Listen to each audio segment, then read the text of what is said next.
Hey guys, this is EckhartsLadder. Hello and welcome to another video. And today we'll be continuing the recent trend on this channel of covering hard to spot details from the Star Wars movies. Today, however, we'll be moving to Star Wars Episode 2. And I actually intended to do a whole video on sort of hidden ships in Episode 2 like I did for Episode 3, but I found there just wasn't really enough to warrant that. So instead I want to focus on one ship in particular, and that is the Diamond class cruiser, which actually appears at the Battle of Geonosis. And you might be saying, well, I didn't spot anything at the Battle of Geonosis, at least capital ship wise, other than some Lucre hulks and some of those hard cell transports. And that's because the Diamond is very, very difficult to spot. When I was rewatching it today, I only saw it during the battle once, just briefly at a scene in the very background. This is kind of weird because we actually do get some overhead shots of the battle and even some tactical maps, but we don't see the Diamond class cruiser there, but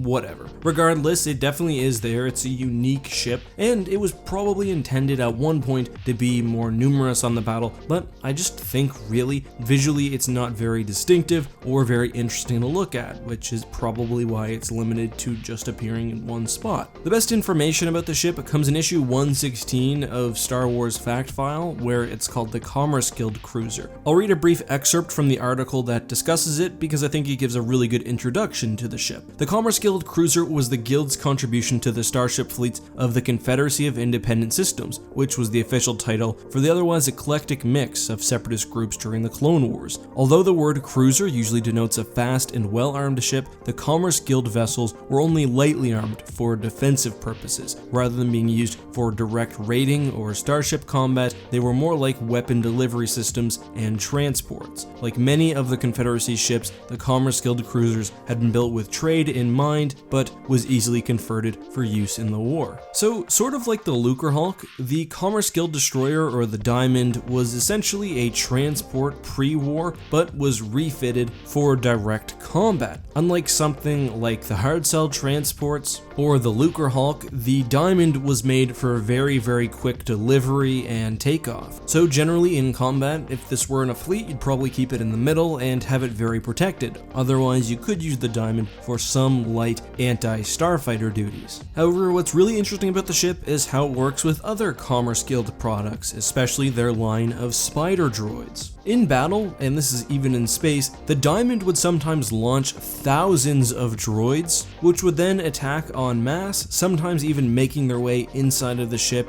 and attacking as a sort of on-the-fly boarding team. And the droids are really its main offensive weapon, which is certainly unique for a Star Wars capital ship. It also seems like rather than just simply launching the droids, that sometimes they would fire at an enemy from on board the ship itself, which sort of reminds me of how Anakin used the SPHA in Legends as sort of an onboard heavy weapon for the Venator. That being said, in a conventional battle, these things weren't the best. They were very fast, they were pretty well armored, but just generally, they could be beaten by most Republic capital ships. However, where you really do not want to see the Diamond is on the battlefield itself, on the ground, because if that thing is approaching a landing zone, it probably means that you're about to get very, very close to literally thousands of spider droids. The Diamond was also very small at 120 meters long, so it's pretty clear where the ship was meant to fit into the CIS arsenal. And I think it is very helpful to have a variety of transport and landing vessels, considering the separatist use of Lucre hulks, Trade Federation landers, hard cells, and more. And that is what happens when you make a group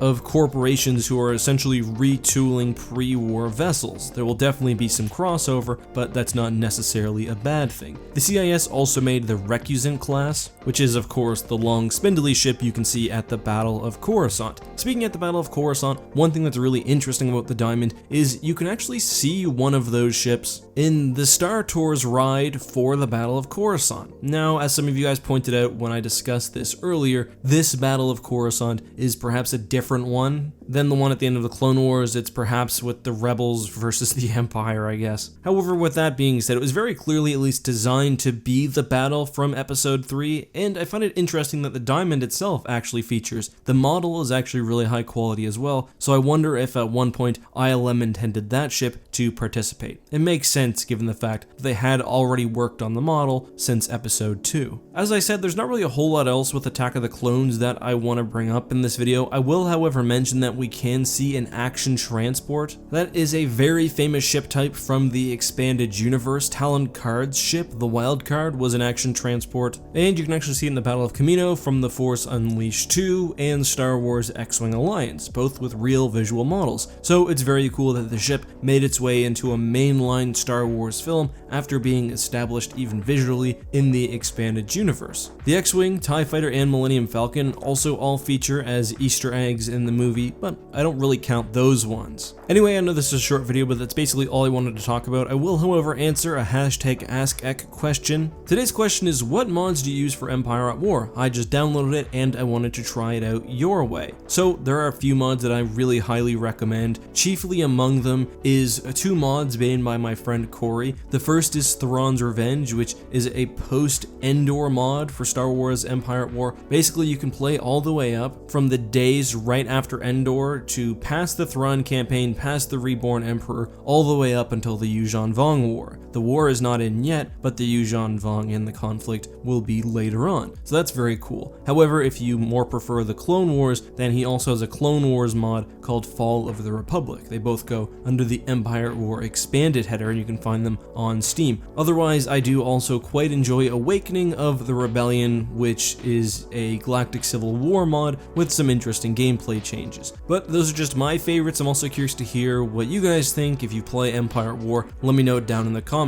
And of course, just a reminder that I stream and make videos for Empire at War over on my second channel, X2. Anyway guys, that's all for now. Until next time, have a great one, and may the Force be with you.